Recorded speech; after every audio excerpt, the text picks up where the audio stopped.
Assalamualaikum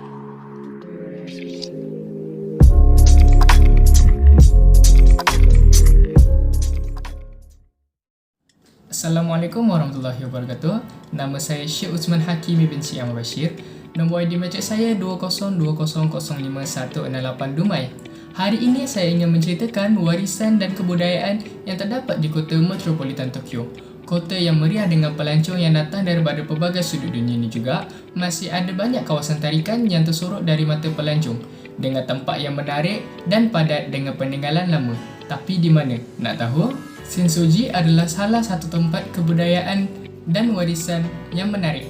Sensoji adalah sebuah tokong Buddha yang terletak di Asakusa. Tokong ini merupakan antara tempat yang penyembahan yang paling berwarna-warni dan terkenal di Tokyo. Jangan terkejut, tokong ni juga adalah tokong yang tertua di Tokyo. Ianya siap dibina pada tahun 645. Jadi, korang boleh bayangkan betapa tuanya usia tokong ni kan? Ianya dikenali sebagai simbol Shitamachi, pusat kota di Tokyo. Sejarahnya bermula pada tahun 628, Hinokuma Hanamari dan Takenari telah menangkap patung tersebut di jaring ikan mereka di Sungai Sumida. Diorang tak tahu banyak sangat benda pasal patung ni, jadi diorang pun buang ke sungai. Lepas tu, patung tersebut terus-menerus tertangkap di jaring mereka. Jadi diorang percayalah ada sesuatu yang istimewa tentang patung Buddha, jadi diorang pun bawa lah pulang. Kerana sejarahnya yang panjang, kuil ini telah rosak berulang kali kerana bencana-bencana seperti gempa bumi, kebakaran dan serangan udara ketika peperangan. Kuil ini dibangun kembali pada tahun 1649 dan bertahan selama 300 tahun. Rekod terlama kuil ini tidak rosak. Tapi kuil ini hancur keseluruhannya ketika Perang Dunia Kedua dan dibangun kembali pada 6 tahun kemudian. Kuil yang dibangun setelah Perang Dunia Kedua adalah kuil yang korang dapat lihat pada masa ini. Untuk menuju ke kawasan tokong itu, korang akan melalui shopping street yang panjangnya 200 meter yang dikenal sebagai Nakamisidori. Nakamisidori yang dikenal sebagai jalan perbelanjaan tertua di Tokyo.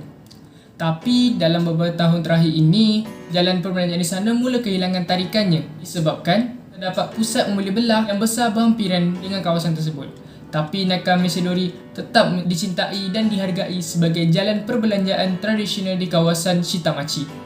Antara tarikan yang dijual menjadi tumpuan pelancong adalah aroma dari Ningyoyaki, iaitu kuah kecil yang dibakar dalam acuan kecil dan diisi dengan pasta kacang manis. Selain itu, kita ada senbei, iaitu keropok nasi yang diadun menjadi biskut. Dia senbei ni, dia makanan dia rasa masin-masin sikit. Dia keras-keras, sedap. Dulu masa kecil-kecil, opak aku rajin belikan aku dekat KK Mart biasa. Ada jual kat KK Mart di rumah aku.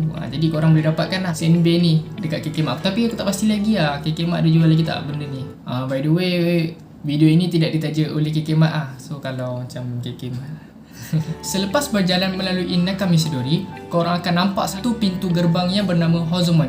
Gerbang ini juga disebut Neomon yang berarti gerbang dua raja. Kalau korang tengok kat kiri kanan pintu gerbang tu, ada patung yang dipercayai mengawal kuil dan melindungi Buddha dari anasi buruk. Sebelum korang nak melawat Hondo, iaitu dewan utama bagi Sensoji, korang kena bersihkanlah diri korang dulu, seperti basuh kaki ataupun basuh tangan di Omizuya.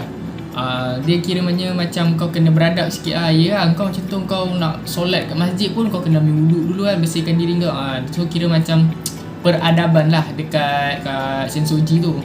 Selepas korang bersihkan diri korang di Omizuya, korang akan lihat satu pot besar yang diberi nama Jokoro dan mengandungi asap dan diletakkan di antara Hozomon dan juga Hondo. Dikatakan bahawa menaruh asap di bahagian tubuh yang tak dapat masalah akan membantu menyembuhkan penyakit tersebut.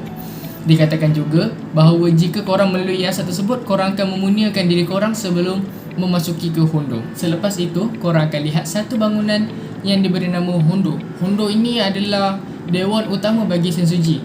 Jadi dekat Hondo tu, korang akan lihat tempat di mana patung Buddha legenda tersebut diletakkan. Ciri utama dewan ini adalah bumbungnya yang miring secara dramatik yang cukup tinggi dibandingkan dengan kuil-kuil yang lain. Terakhir sekali kita ada Omikuji. Selepas korang pergi ke Hondo, korang boleh cuba Omikuji ni.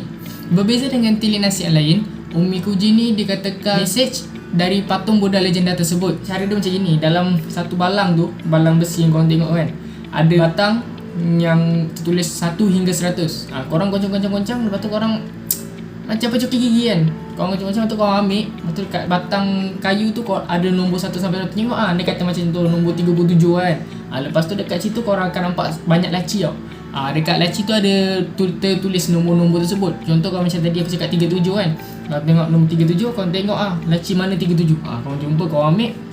Ni nasib korang pada masa depan. Mungkin dalam Islam memang memang dalam Islam kita haram untuk percaya benda-benda macam ni, tapi yelah untuk saja kita nak tengok kan benda ni sejauh mana boleh pergi. Itu je lah yang saya ingin sampaikan pada hari ini.